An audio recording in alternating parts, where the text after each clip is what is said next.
Bonjour et bienvenue dans ce programme de formation Adaptative Solution. Des solutions adaptées pour vivre ou accompagner le deuil. Dans cette vidéo, je tiens à vous accueillir très chaleureusement car nous allons faire un bout de chemin ensemble.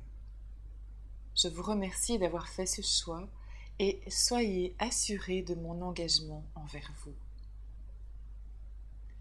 Ce programme s'adresse à toute personne confrontée au deuil ou s'interrogeant à son sujet, comme les thérapeutes, les coachs, les bénévoles offrant leur soutien aux personnes en deuil, mais aussi aux étudiants en voie de devenir des professionnels de l'écoute et de l'accompagnement.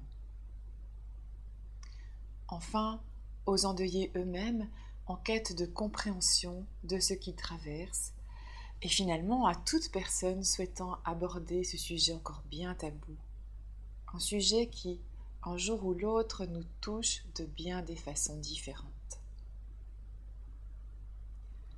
Je m'appelle Sandrine Dupuis, initiatrice de cette formation, et je me réjouis de vous compter parmi les étudiants de ce cours en ligne. J'ai traversé moi-même le deuil avant d'entreprendre des études relatives aux soins palliatifs. Tout mon cheminement jusqu'alors était tourné vers le développement personnel et créatif. Praticienne de l'hypnose et des arts plastiques, je m'adressais à un public en quête d'amélioration de sa vie quotidienne.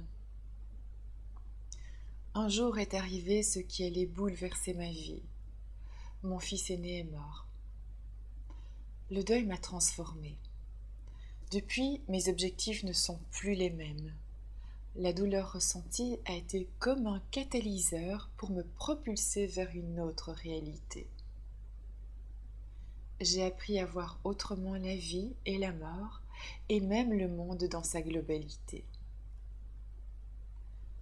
À force d'entendre les autres ébahis de me voir si souriante et paisible, j'ai eu le désir de vous partager ce qui m'a conduite à sortir du deuil et à en guérir complètement.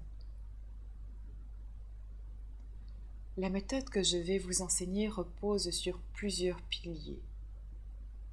Bien entendu, mon expérience personnelle, mais aussi l'apport théorique de spécialistes de la psychologie et des pratiques inspirées de thérapeutes et de grands sages spirituels. Il y a des choses qui peuvent s'expliquer, mais qui ne peuvent se comprendre ou s'intégrer sans le vivre. Rassurez-vous, je ne veux pas dire que tous les accompagnants du deuil doivent avoir été en deuil, ni que seuls ceux qui l'ont vécu peuvent être à même de comprendre les autres. C'est pire que cela. Personne ne peut juger de ce que ressent ou pas une autre personne.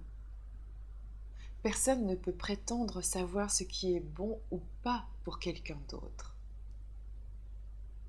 Ceci sera notre fil de conducteur, ne pas juger.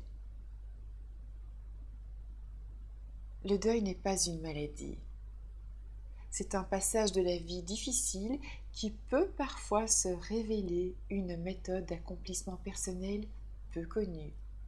Cela peut même paraître un peu gros de dire cela, mais pourtant le deuil peut nous aider à grandir en conscience.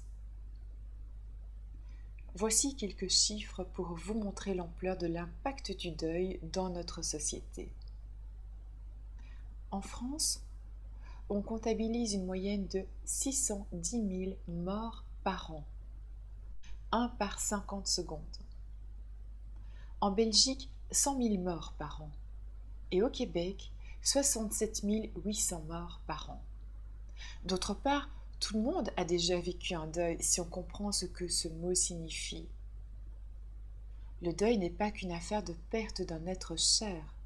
Il est un processus psychique mis en œuvre par un individu pour faire face à la douleur de la perte d'une personne ou de l'objet de son amour.